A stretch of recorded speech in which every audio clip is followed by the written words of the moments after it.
My brother left his crying kids with me and drove away. What I did next changed everything. Last Friday, I was working from home, just sitting at my desk going through spreadsheets, when I heard my doorbell going absolutely crazy. Like someone was leaning on it. I got up, walked to the door, opened it, and there's my brother Dan standing there with his two kids. Lily, who's 3 years old, and Ben, who just turned 2. They've got these little suitcases next to them, and Dan's already turning around, walking back toward his car. I'm standing there confused like, what's happening right now? I call out, what's going on? He turns around casually and goes, oh good, you're home. So, I've been thinking, and you're 32 with no kids, and that big house all to yourself. These two need stability, and you need purpose in your life. I'll pick them up when Lily turns 18. I'm just standing there thinking this has to be some weird joke he's pulling. But he keeps talking like this is a normal conversation. I already told them you're their new mommy. Their stuff is all packed. Bedtime is 8. Ben still needs pull-ups at night, and Lily won't eat vegetables unless you mix them into mac and cheese. I literally cannot speak. My brain is trying to process what he just said. He continues, look, I know this is sudden, but I'm actually doing you a favor here. You always complain about being single and having no family of your own. Now you get to experience motherhood without having to find a man first. You should be thanking me. Then, he actually says with a straight face, I need to focus on my music career without distractions. Kids don't belong in a recording studio environment. You have that stable accounting job and all that free time after 5. It's perfect for you. I finally managed to say, Dan, you can't just leave your children here like this. He's already getting into his car and goes, sure I can. You're their aunt. Who else would take them? Mom and Dad are too old for this. Besides, you owe me for letting you stay with me that summer after college. That was literally 10 years ago, and I paid him rent the entire time. He gets in his car and drives off while I'm standing there with 2 crying toddlers on my porch. I bring them inside, because what else am I supposed to do? Leave them standing outside? They're scared and asking for daddy, and I don't know what to tell them. I give them juice boxes from my fridge and put on cartoons while I try to call Dan. No answer. I call 15 times in a row. Nothing. Every call goes straight to voicemail. I text him that he needs to come back immediately, that this isn't okay, that he can't just leave his kids. He texts back, stop being selfish. Those kids need you. I'm pacing around my living room trying to figure out what to do. I can't call the cops on my own brother, can I? My parents live 3 states away, and my mom has serious health problems. She can't handle 2 toddlers. The kids are now pulling books off my shelves, and Ben has just peed on my couch because I didn't realize he needed to go to the bathroom. That's when something shifts in my brain, and I get really calm. I start thinking clearly instead of panicking. Dan lives in this converted garage apartment behind his friend's house about 20 minutes from here. He pays basically nothing for rent because he's supposedly helping with maintenance, but really he just plays guitar all day and posts videos that nobody watches. His girlfriend Ashley left him about 6 months ago. She got tired of supporting all 3 of them while he pursued his passion. She moved back to her parents' place in Michigan to get away from the situation. Here's what Dan doesn't know though. Ashley and I still talk regularly. We became friends over the years and stayed in touch after she left. She's been telling me how Dan keeps begging her to come back, promising he'll change, promising he'll get a real job, promising he'll be responsible. She's been thinking about giving him another chance because she genuinely misses the kids. So while Lily and Ben are eating goldfish crackers off my coffee table, I call Ashley. I tell her exactly what Dan just did. Every detail. She's quiet for a really long time and then goes, he did what? I explain everything again. How he literally abandoned them on my doorstep with suitcases to focus on his music. She's furious. I can hear it in her voice.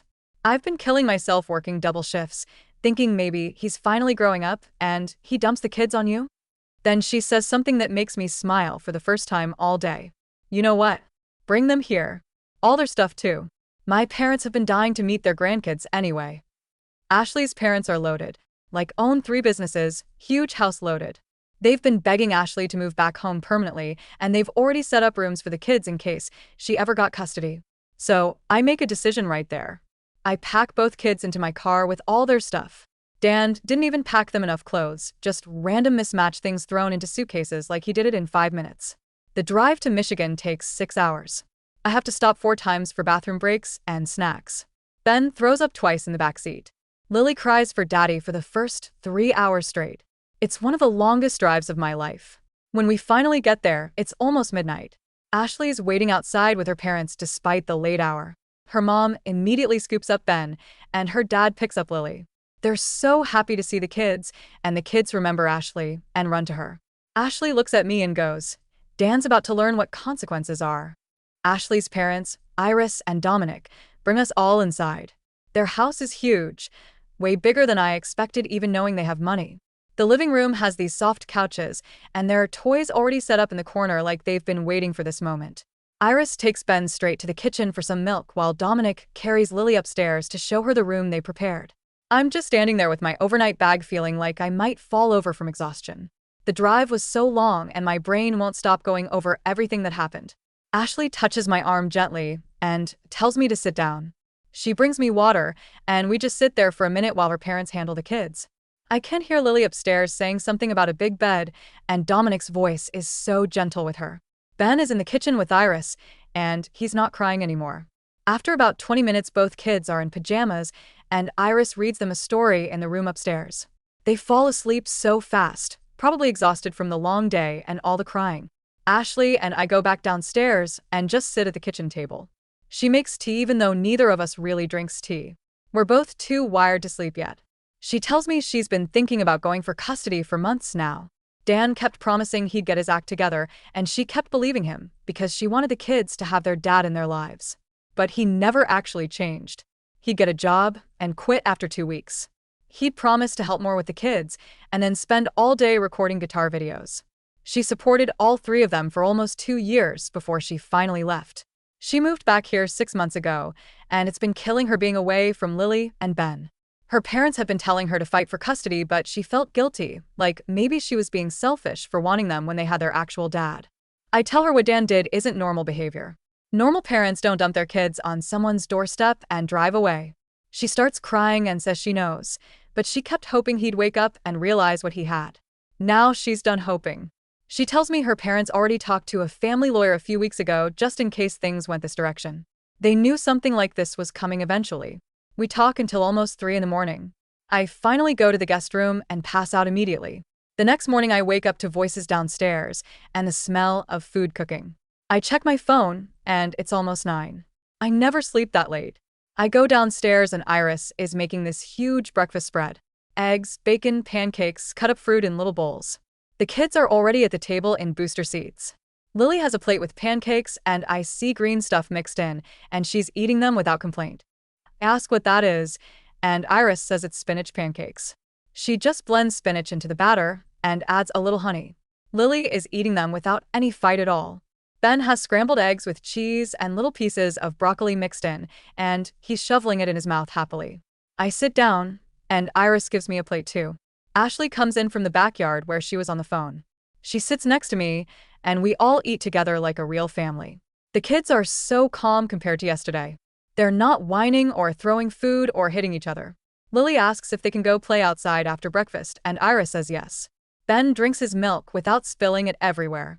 I'm watching them and something clicks in my head. They were always stressed at Dan's place, always on edge and difficult.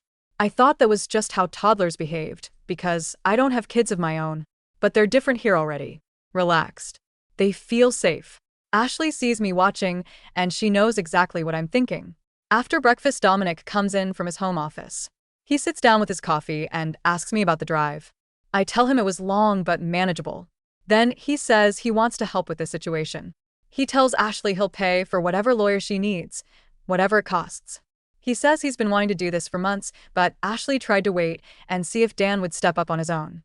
Dominic thinks that ship has sailed completely. He says any man who abandons his kids like that doesn't deserve them. I completely agree. Dominic makes a phone call right there at the table and sets up a meeting with some family lawyer for Monday morning. Everything is moving so fast, but it feels right. Later that morning, I know I have to call Dan. I've been avoiding it, but he needs to know where his kids are. I go outside on the back porch and dial his number with shaking hands. He answers on the first ring like he's been waiting. I tell him the kids are with Ashley in Michigan. He absolutely loses it. Starts screaming at me through the phone about how I kidnapped his children. I try to explain that I brought them to their mother figure who actually wants them, but he's not listening to anything I'm saying. He's yelling that I had no right to take them out of state. He says he's calling the police, and I'm going to jail for kidnapping. I tell him he's the one who abandoned them on my doorstep. He says that's not what happened at all. He says he was just asking me to watch them for a little bit. I ask him how long a little bit is, and he doesn't answer. When I press him, he says 15 years isn't the point. He keeps saying I stole his kids, and he's going to make me pay for this. Ashley must hear him yelling, because she comes outside. I'm shaking because I'm so angry.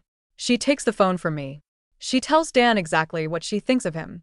She says he dumped 2 toddlers on his sister's porch and drove away like they were garbage. She says she's been working double shifts thinking maybe he was finally growing up and he does this instead. He tries to backtrack immediately. His voice changes and he says it was just temporary, he just needed a few days to focus on his music. Ashley says she's not stupid. She tells him she knows about the text where he said he'd take them back when Lily turned 18. He starts stammering and saying that was a joke. Nobody is buying it. She tells him the kids are staying with her, and if he has a problem with that, he can take it up with her lawyer. Then she hangs up on him. We think that's the end of it, but 2 hours later there's a knock on the door. Dominic answers, and it's 2 police officers. Dan actually called the cops on us. The officers ask to speak with Ashley. She invites them in calmly and explains the whole situation from start to finish. She tells them about Dan showing up at my house Friday and leaving the kids there. She shows them the texts between me and Dan. One officer reads the text where Dan says he'll pick them up when Lily turns 18. The officer looks at his partner and shakes his head like he can't believe what he's reading. They ask where the kids are now, and Ashley says they're upstairs napping. The officers say this is clearly a civil custody matter and they can't do anything about it legally. One of them asks for Dan's number. He calls Dan right there from the living room, and I can hear Dan's voice getting loud and defensive on the other end. The officer tells him he should be ashamed of himself for abandoning his kids like that. He says Dan can't just dump his children somewhere and expect everyone to go along with it. He tells Dan if he wants custody, he needs to go through the courts like everyone else. Then he hangs up. The officers tell Ashley to document everything and get a good lawyer. They leave, and we all just stand there processing what happened. Iris makes more tea. Nobody really knows what to say. Sunday goes by in a blur. The kids play in the backyard. Ashley takes them to a park nearby. I help Iris with laundry, and we fold tiny shirts and pants together. It feels so normal and so weird at the same time, like I've stepped into an alternate reality. Monday morning comes, and I have to drive back home. I have work, and I've already missed Friday. Ashley hugs me at the door and thanks me for bringing them here, for making the hard choice. The kids wave goodbye from the window. The drive back is 6 hours, and I have a lot of time to think about everything. I'm so mad at Dan. He put me in this horrible, impossible position. He disrupted my entire life. He scared his own children. And for what? So he could play guitar without distractions. I grip the steering wheel so hard my hands hurt during parts of the drive. I stop for gas and coffee and just sit in the parking lot for a while. My phone has like 15 missed calls from Dan. I don't listen to any of the voicemails. I get home late Monday afternoon and go straight to bed, even though it's still light outside. Tuesday morning I drag myself to work. I sit at my desk with spreadsheets open on my computer, and I can't focus on any of it. The numbers blur together. My boss stops by my desk around 10 and asks if I'm okay. I must look terrible. I end up telling her the whole story, and she just stares at me with her mouth open. She asks if I'm serious, and I show her some of the texts from Dan. She says she's never heard of anyone doing something like that and tells me to take the rest of the day off if I need to. I say I'm fine, but I'm not fine. I keep checking my phone for updates from Ashley. Around noon, I get a text. She's taking the kids to a pediatrician because she doesn't think they've had proper checkups. I text back asking what she means. She says she looked through the papers Dan packed, and there's no record of any doctor visits in over a year. A few hours later, she texts again. Ben needed 3 shots, he was overdue 4. Lily has a cavity that's been sitting there untreated for months. She's scheduling a dentist appointment for next week. I feel physically sick reading this. Dan couldn't even take care of basic medical stuff for his own kids. What else was he not doing that we don't know about yet? I text back asking if the kids are okay now.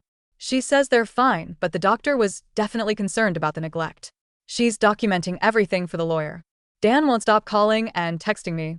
His messages go back and forth between angry and pathetic. One text says I better bring his kids back right now or else. The next one says he just needed a break, and everyone is overreacting. Another one says I ruined his life and he'll never forgive me. Then one says he's sorry, and can I please just talk to him? I read them all, but I stop responding after the first few.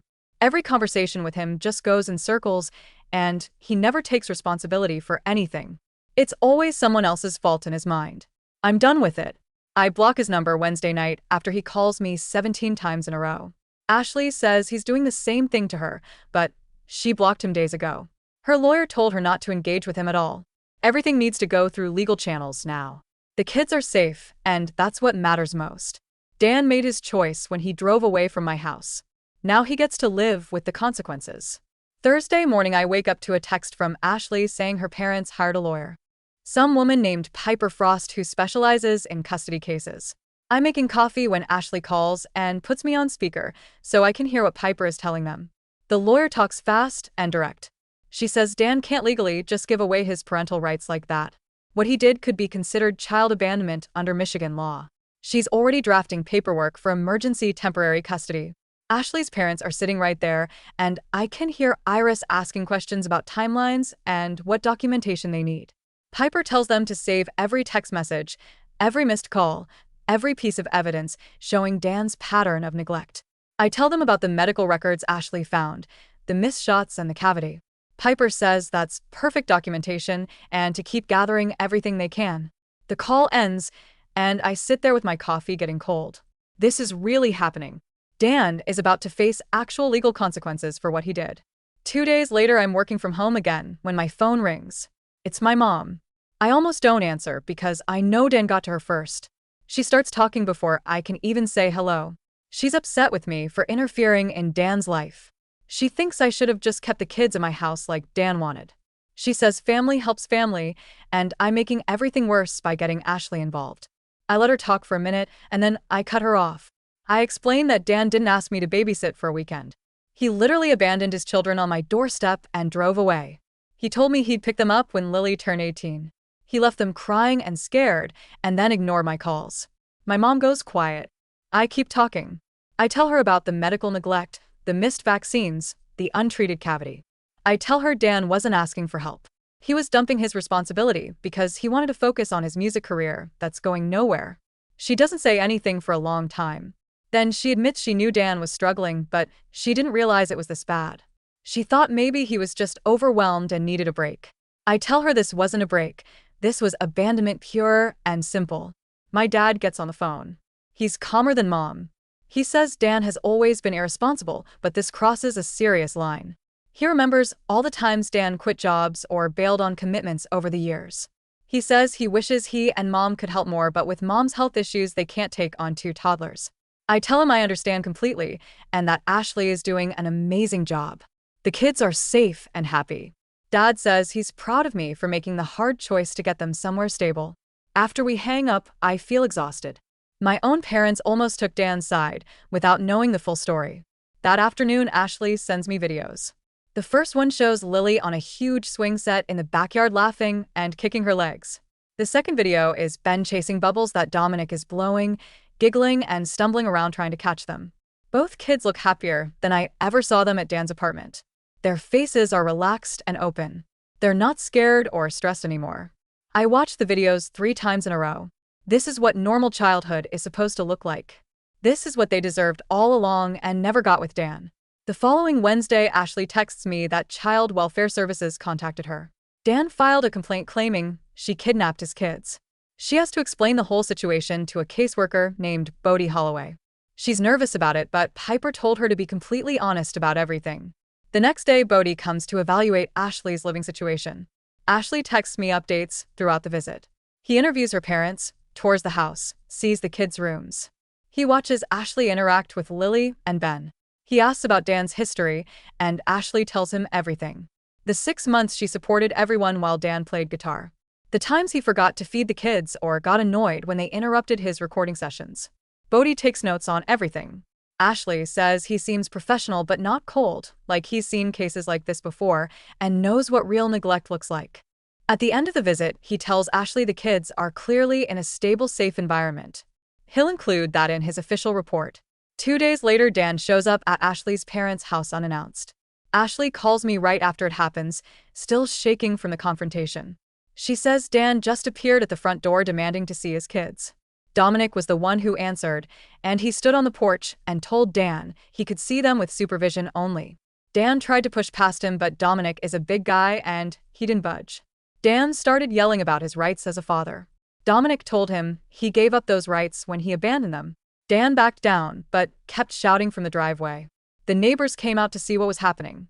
Eventually, Dan left, but not before screaming that he'd get his kids back and everyone would be sorry. The supervised visit gets scheduled for the following Monday. Piper arranges it to happen in Ashley's parents' living room with everyone present. Ashley texts me before it starts saying she's dreading it. Afterward, she calls me and tells me everything that happened. Dan showed up 15 minutes late. He came in and tried to hug the kids, but they stayed close to Ashley. Lily looked at him and asked why he left them. Dan didn't have a good answer. He mumbled something about needing to work on his music and that they'd understand when they were older. Ben started playing with blocks and barely looked at Dan. Dan tried to engage them, but they weren't interested. He asked Lily about her day, and she gave one-word answers. He tried to show Ben a video on his phone, but Ben wandered away after a few seconds. The whole thing was awkward and tense. After 20 minutes, Dan got frustrated. The kids were more interested in playing with Ashley than talking to him. He stood up and said he was leaving. He told everyone they'd turned his children against him, that they were poisoning Lily and Ben's minds. Ashley's dad told him calmly that the kids weren't against him. They just felt safe without him around. Dan left angry, slamming the door behind him. Ashley said the kids barely reacted to him leaving. Lily went back to her coloring book. Ben asked for a snack. It was like Dan was just some stranger who stopped by, not their father. Ashley sounded sad about it, but also relieved. She said it proved what everyone already knew. Dan couldn't handle being a parent when it required actual effort and attention. He wanted kids who adored him without him having to do any of the work.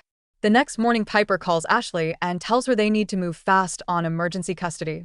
She explains that what Dan did counts as child abandonment under Michigan law, and they can use that to get temporary custody right away while the full case goes through the courts. Ashley puts her on speaker, so I can hear before I drive home. Piper says she'll file the paperwork that afternoon, and they should have a hearing date within 2 weeks. She needs statements from both of us about what happened that Friday, plus documentation of everything since then. Ashley already has records from the pediatrician visit showing the missed vaccines and untreated cavity. Piper sounds confident when she tells us this is one of the clearest cases she's handled in years. A parent can't just drop kids off and disappear for weeks without consequences. I drive back home that day and get back to my normal work routine, but I'm checking my phone constantly for updates. 3 days later, Ashley texts me that Dan hired a lawyer. Some guy his friend knows who does general practice stuff. His lawyer already sent Piper a letter claiming this whole thing is a big misunderstanding. According to the letter, Dan was just asking his sister for temporary help with childcare, and everyone overreacted. The letter says Dan never intended to abandon his children, and he's been trying to work out a reasonable arrangement this whole time. I actually laugh out loud when Ashley sends me a photo of the letter. Dan told me he'd pick them up when Lily turned 18. That's not asking for help with childcare. That's dumping your kids and walking away for 15 years. Piper responds to Dan's lawyer with copies of all the texts from that day. Screenshots of Dan's message telling me to stop being selfish. A detailed timeline of everything that happened. She also includes the pediatrician's report and statements from Ashley about the 6 months she supported everyone while Dan played guitar. Dan's lawyer goes quiet after that. A week after I got back home, Bodhi calls me to set up a time for my official statement. He comes to my house on a Tuesday evening after work and sits at my kitchen table with a recorder and a notepad.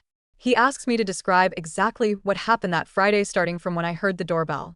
I tell him everything in detail. How Dan showed up with the kids and their little suitcases. How he was already walking back to his car before I even opened the door. How he told me I needed purpose in my life and he'd pick them up when Lily turned 18.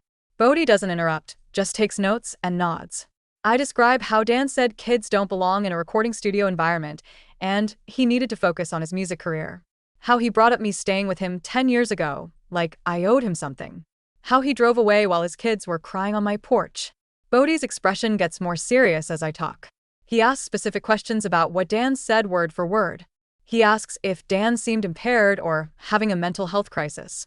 I tell him no, Dan seemed completely normal, just selfish.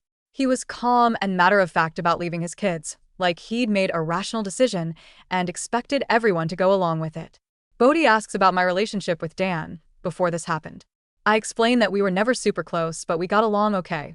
I saw him and the kids maybe once a month. I knew Ashley had left him, but I didn't know things had gotten this bad. The whole statement takes about 90 minutes. At the end, Bodhi tells me this will be part of the evidence for the custody case. He says my account matches everything Ashley told him and all the documentation they have so far. 2 weeks after Piper filed the paperwork, the emergency custody hearing happens. I take 2 days off work and drive back to Michigan. The hearing is in family court on a Thursday morning. Ashley is nervous and her parents are there supporting her. Piper meets us outside the courtroom and goes over what will happen.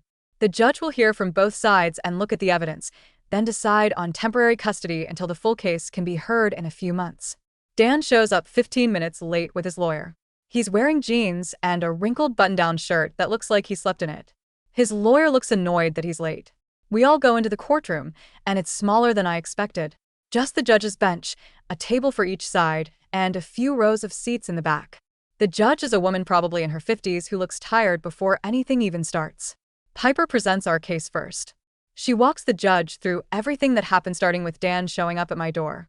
She enters my statement as evidence along with the text messages and photos of the kids' suitcases. She presents the pediatrician's report showing medical neglect. She has Ashley's account of the 6 months she supported the family, while Dan focused on music. She has Bodhi's evaluation report showing the kids are in a safe, stable environment now. Dan's lawyer tries to argue that Dan was overwhelmed and made a poor decision in a moment of stress. He claims Dan immediately regretted it and has been trying to work out an arrangement ever since. Piper asks why Dan didn't come back for his kids that same day if he regretted it so much. Why he didn't respond to my 15 phone calls. Why he texted me to stop being selfish instead of coming to get his children. Dan's lawyer doesn't have good answers to any of that. Then I have to testify. Piper asks me to describe what happened, and I tell the judge the same thing I told Bodhi. The judge asks me directly if Dan said he would pick the kids up when Lily turned 18. I say yes, those were his exact words. She asks if he seemed to be joking or exaggerating. I say no. He was completely serious. He had their stuff packed and he drove away while they were crying. The judge looks at Dan with this expression I can't quite read. She asks if he wants to testify. His lawyer advises him not to, but Dan insists. He gets up there and immediately starts making excuses. He talks about the stress of being a single parent and trying to build his music career at the same time. He says he thought his sister would be happy to help out since she's always complaining about being lonely.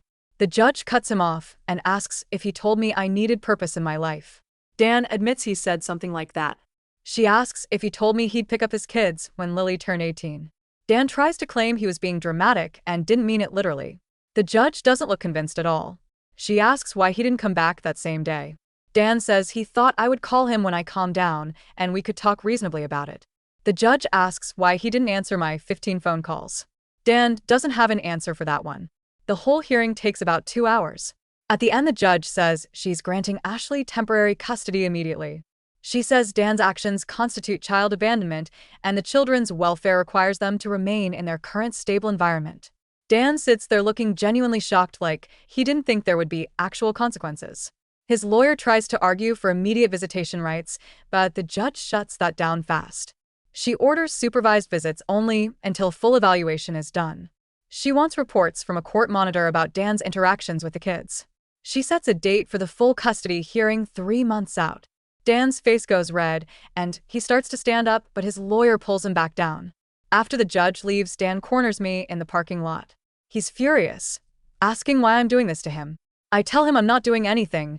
He did this to himself when he dumped his kids and drove away. He says I'm ruining his life over one mistake. I tell him abandoning your children isn't a mistake, it's a choice he made. He starts yelling that I'm a terrible sister, and I've always been jealous of him. Ashley's dad, Dominic, steps between us and tells Dan to leave. Dan storms off to his car, still yelling. I'm shaking but also relieved it's over. My relationship with Dan is completely destroyed after that. He sends me angry texts all weekend calling me a traitor. He says I ruined his life and turned everyone against him. He says I'll regret this when he gets his kids back and cuts me out of their lives forever. I read the first few messages and then block his number for good.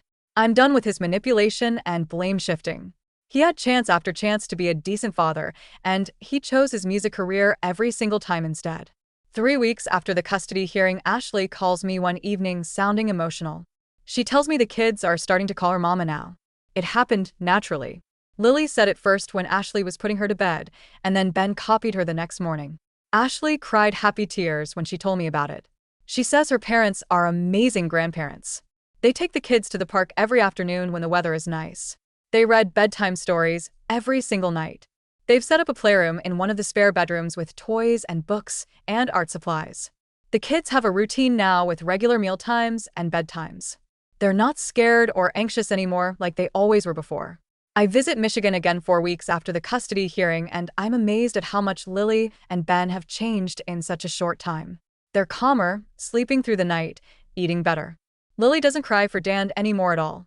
Ben is talking more and using full sentences instead of just single words. Ashley enrolled them in a really good daycare program, and Lily's teacher tells Ashley she's thriving. She's making friends and learning her letters and numbers. The teacher says she's never seen a child adjust so well to a new environment this quickly. When I'm there that weekend, the kids are happy and relaxed in a way I've never seen before. They show me their rooms and their toys. Lily draws me a picture of her family, and it's Ashley, her grandparents, and Ben. Dan isn't in it at all. Meanwhile, Dan's supervised visits aren't going well, according to Ashley. The court monitor has been sending reports to the judge. Dan showed up 30 minutes late to the first visit. He spent most of the second visit on his phone scrolling through social media. At the third visit, he got irritated when Ben didn't want to sit on his lap. The monitor noted that Dan seems more interested in the kids performing affection for him than actually connecting with them. He asks them if they miss him and gets upset when they don't say yes. He tries to get them to say they want to come home, but they just stare at him blankly. Lily told the monitor that she likes living with Mama Ashley now. Dan got mad and said Ashley isn't their real mom. Lily started crying, and the visit had to end early. The court monitor wrote in her report that Dan shows poor emotional regulation and doesn't prioritize the children's comfort over his own needs. A week later, Bodhi finishes his full evaluation and sends his report to the court. Ashley forwards me a copy, and I read through all 15 pages in one sitting. It's brutal and thorough. Bodhi documents everything about the medical neglect. How Ben was 6 months overdue on vaccines. How Lily had an untreated cavity that required emergency dental work. He writes about Dan's converted garage apartment with 1 bedroom for 3 people and a kitchen that barely functioned. He includes notes from the supervised visits showing Dan's complete lack of parenting skills.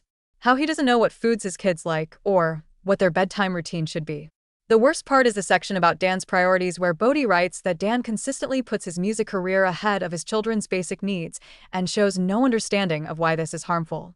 The report concludes that Dan is currently unfit to provide adequate care and recommends Ashley retain custody with only supervised visits for Dan until he demonstrates sustained behavioral change over at least 6 months. I read the whole thing twice, and then I forward it to my parents with a message saying they need to see what their son actually did. My mom calls me 3 hours later, and she's crying. She apologizes for initially taking Dan's side and says she had no idea things were this bad. She admits she knew Dan was struggling but thought he just needed help with childcare, not that he was completely neglecting the kids.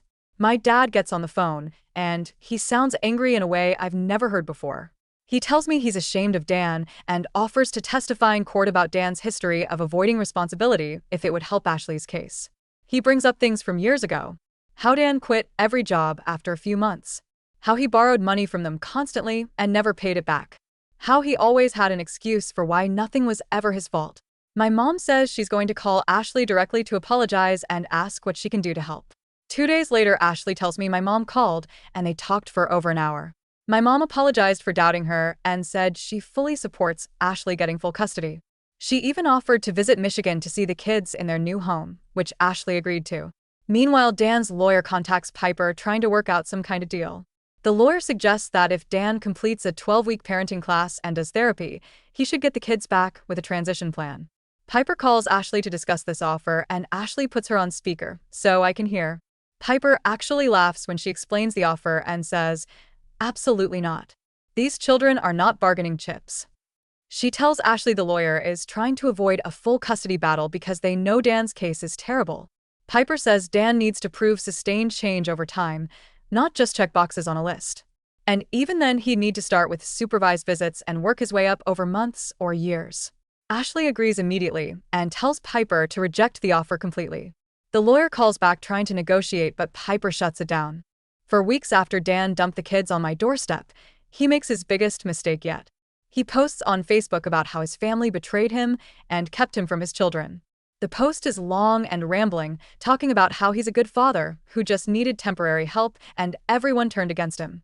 He writes that I kidnapped his kids and took them to another state, that Ashley is poisoning them against him, that his parents won't even answer his calls. He says he's being denied his rights as a father and asks for support from his friends. Within an hour, several of his friends comment with supportive messages about how awful we all are. Then Ashley sees the post. She screenshots Dan's entire text history with her, including the messages where he begged her to come back while complaining about having to watch his own kids. She screenshots his Venmo requests, asking her for money for guitar equipment while the kids needed clothes. She posts the full story with all the receipts, explaining exactly what Dan did and how he literally abandoned his children to focus on his music. She includes photos of the kids' medical records showing the neglect. The comments shift immediately. People start asking Dan what kind of father abandons toddlers on someone's doorstep. His friends from high school comment asking if this is really true. Someone who used to work with him says he's not surprised because Dan always blamed everyone else for his problems. More people pile on, sharing their own stories about Dan being unreliable and selfish. Dan deletes the original post within 3 hours, but it's too late. People have already screenshot everything and the images are spreading through our mutual friends. I start getting messages on Facebook from people I went to high school with asking if the story about Dan is true. I confirm every detail. Then they start sharing their own experiences with Dan. Sarah Maynard tells me Dan borrowed $200 from her 7 years ago and never paid her back. Mike Fleming says Dan was supposed to be his roommate in college, but bailed a week before move-in, leaving Mike scrambling to find someone else. Jessica Gomez shares that Dan hit on her at a party while he was dating Ashley. The messages keep coming, and I realize Dan has been like this his entire adult life. He's always been the person who takes and never gives, who makes promises he doesn't keep, who expects everyone else to fix his problems. I feel validated reading these messages because it confirms I did the right thing. Meanwhile, the supervised visits are supposed to happen every Saturday afternoon at a neutral location. Dan shows up to the first one after the social media disaster, but he's 40 minutes late. The court monitor notes this in her report. The second visit, he spends most of the time scrolling through his phone while Lily tries to show him a drawing. The third visit, he doesn't show up at all. He texts the monitor saying the time doesn't work with his recording schedule. The monitor documents this as another example of him prioritizing music over his children. After that, he just stops coming completely. The monitor tries to reschedule, but Dan says weekends are his prime creative time, and he can't interrupt his process. This all goes into the official reports that will be presented to the judge. 2 months after everything started, Ashley and her parents drive to my house for a weekend visit. I'm standing on my front porch when their car pulls up and Lily jumps out running toward me. She's wearing a new purple backpack and she's so excited to show me all the pockets and zippers. Ben follows her and gives me a hug around my legs. They look completely different from those scared, crying toddlers I drove to Michigan. They're relaxed and happy and talking nonstop about their new preschool and their friends and the playground near their house. Ashley looks different too, less stressed and more confident. Her parents unload bags from the car and Iris hugs me, thanking me again for making the call that started everything. We spend Saturday at the playground near my house. Lily goes down the slide about 50 times and Ben plays in the sandbox. Ashley sits on the bench next to me and we watch the kids play. She tells me they're both sleeping through the night now and eating better. Lily's teacher says she's one of the brightest kids in her class and Ben is starting to use full sentences regularly. On Sunday, we make cookies in my kitchen. The kids stand on chairs next to the counter and help pour ingredients. Ben gets flour all over himself and Lily eats half the chocolate chips before they make it into the dough. It's messy and chaotic, but in a good way, the way families should be. That evening after the kids are in bed in my guest room, Ashley and I sit on my couch drinking wine. She thanks me for making the hard choice to bring them to her instead of trying to keep them myself. She says she knows it would have been easier for me to just deal with Dan locally and keep the kids here, but taking them to Michigan gave them the stable home they needed. I tell her I'm just glad they're okay and thriving. The next morning they pack up to drive back to Michigan, and the kids hug me goodbye. As I watch their car pull away, I feel genuinely good about everything that happened. 3 weeks later, Piper calls Ashley to tell her the full custody hearing is scheduled. Piper says they have mountains of evidence showing Dan's unfitness and Ashley's excellent care. She has Bodhi's evaluation, the court monitor's reports, the medical records, the supervised visit documentation, and statements from multiple people about Dan's pattern of irresponsibility. Piper tells Ashley to prepare for testimony about the past 6 months with Dan and the past 2 months with the kids. They schedule several prep sessions to go over everything. Ashley sounds nervous on the phone when she tells me about it, but I remind her she has everything on her side. The hearing date arrives, and I drive back to Michigan the night before. Ashley puts me up in her parents' guest room, and we stay up late going over everything one more time. She's nervous, but ready. Piper has prepared her well for what to expect. The next morning, we all drive to the courthouse together. Ashley's parents are dressed up nice, and they both hug Ashley before we go inside. The courtroom has wood paneling and fluorescent lights that make everything look washed out. We sit at a table on one side with Piper and wait for Dan to show up. He walks in 20 minutes late wearing a wrinkled button-up shirt that looks like he slept in it. His lawyer is this older guy in a cheap suit who keeps shuffling papers around like he's disorganized. The judge is the same woman from before with reading glasses on a chain, and she looks annoyed before anything even starts. Dan's lawyer stands up first and starts talking about how Dan has been struggling with his mental health. He says Dan was going through a crisis when he left the kids, and he needs therapy, not punishment. The lawyer keeps using words like undiagnosed anxiety and overwhelming stress, making it sound like Dan is the victim here. The judge listens without any expression on her face. She asks Dan's lawyer if he has any documentation of this mental health crisis. The lawyer admits he doesn't have any medical records because Dan hasn't actually seen a doctor. The judge writes something down, and her mouth gets tight.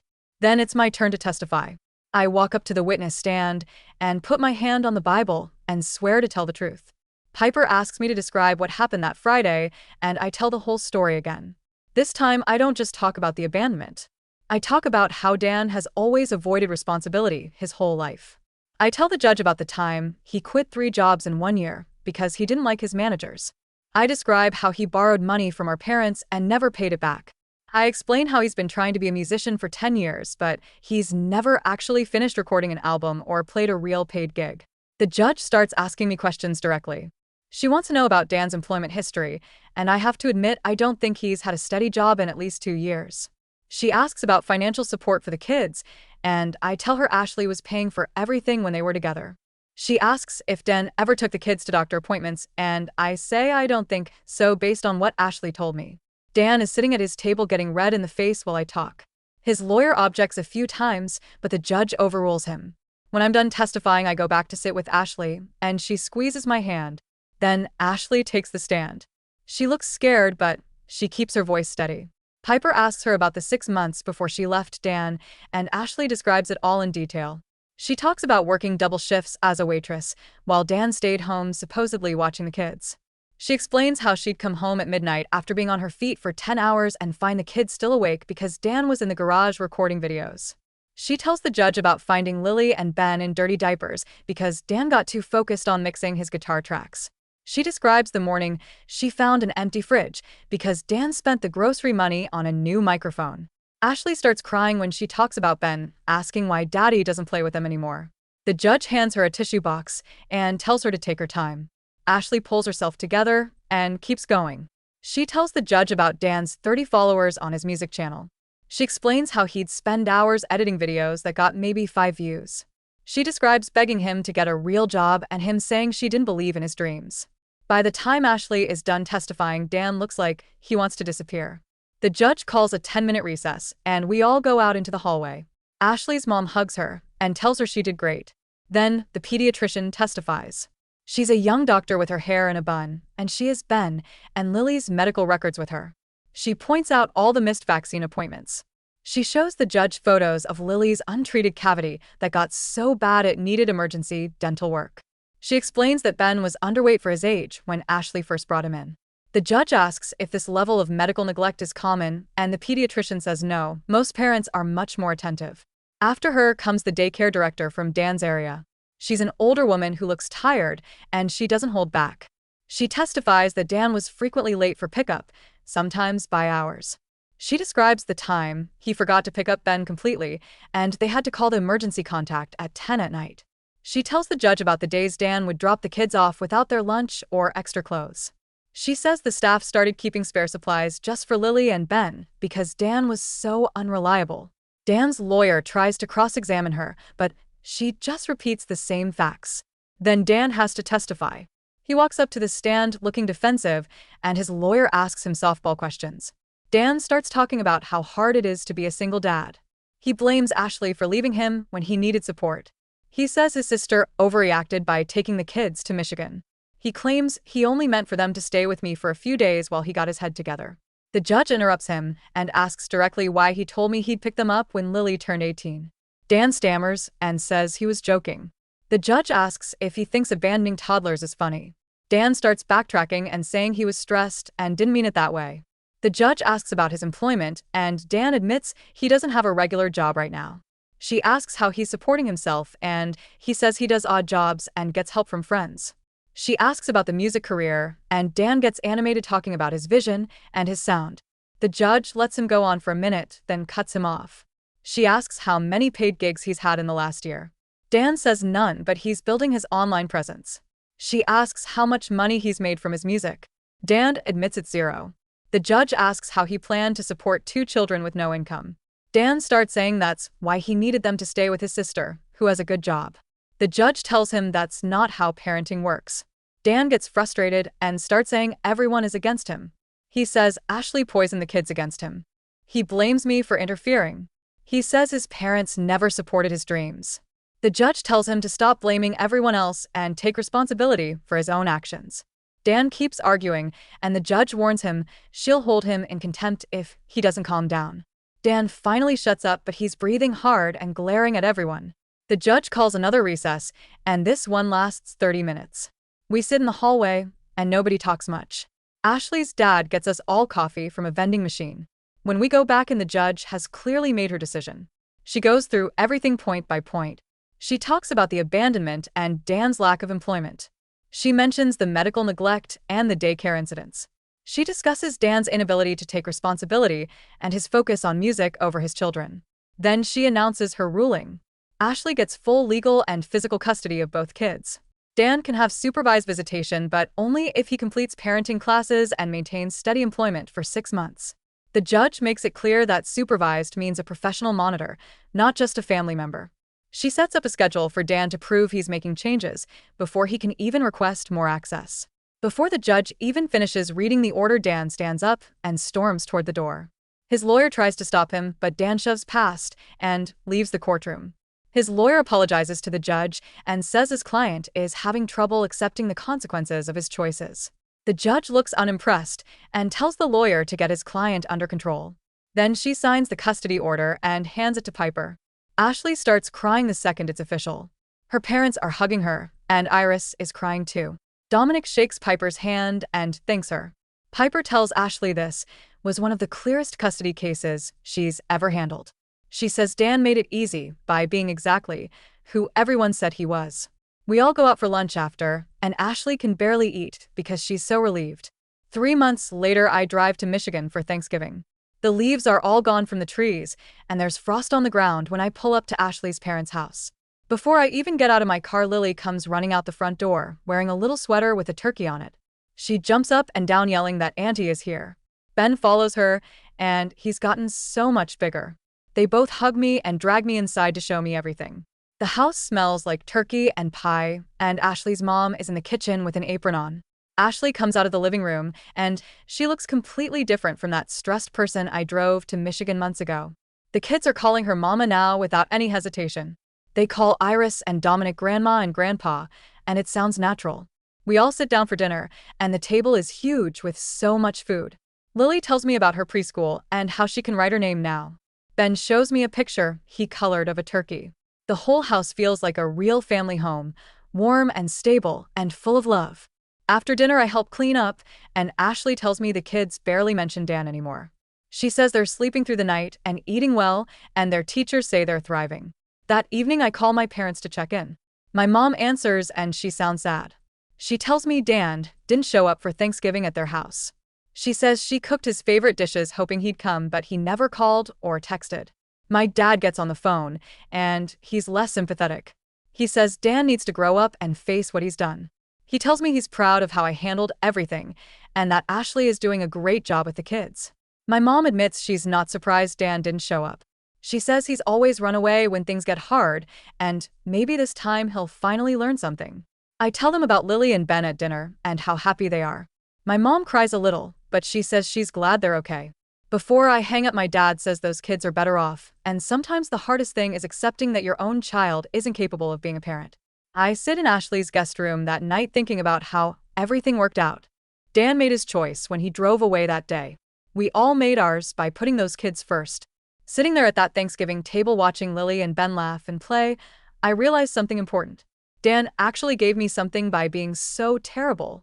I got pulled into this amazing extended family. I learned I could make hard choices under pressure. I found out I'm way stronger than I thought I was back when I spent my weekends alone in my big empty house.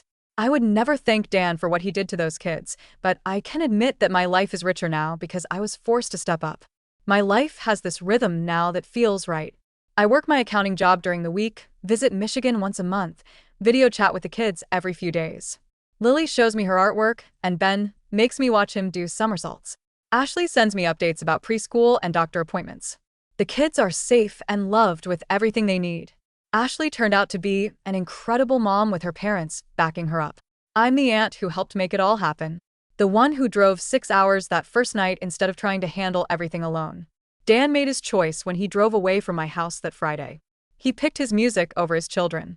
We made our choice too, all of us together. And we picked those kids first. That's the difference that matters. Catch you again soon.